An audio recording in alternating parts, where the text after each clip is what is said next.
Nessun giorno è un giorno qualunque. Ciascun giorno rappresenta qualcosa di speciale per qualcuno. La storia ci insegna che ogni giorno può avere un motivo per essere ricordato.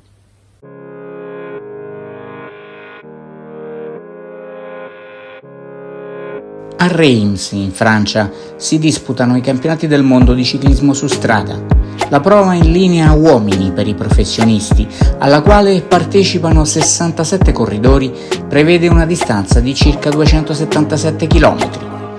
È previsto che percorrano 14 giri del circuito allestito appositamente per la gara.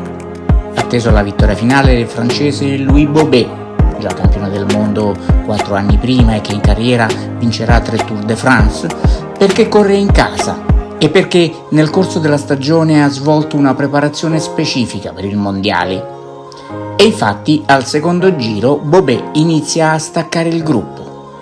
Riescono a stare al suo passo solo 2 corridori. Sono l'italiano Gastone Nencini, vincitore del Giro d'Italia dell'anno precedente e che si aggiudicherà anche il Tour de France 2 anni dopo, e l'olandese Gerrit Woerting, medaglia d'argento alle Olimpiadi di Londra del 1948.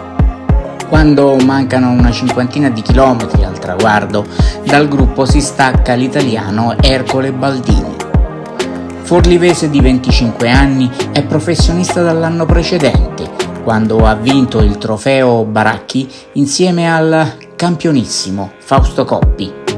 Si tratta infatti di una corsa a cronometro a coppie che si disputa sul velodromo di Dalmine nel Bergamasco ed è ritenuta una delle più importanti corse a livello internazionale.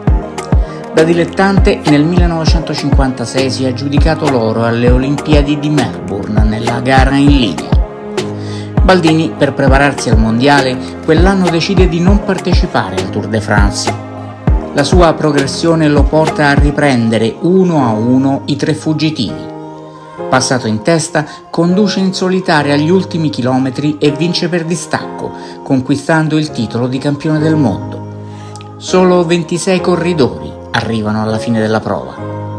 L'edizione del 1958 è ricordata anche perché per la prima volta gareggiano le donne nel mondiale di ciclismo.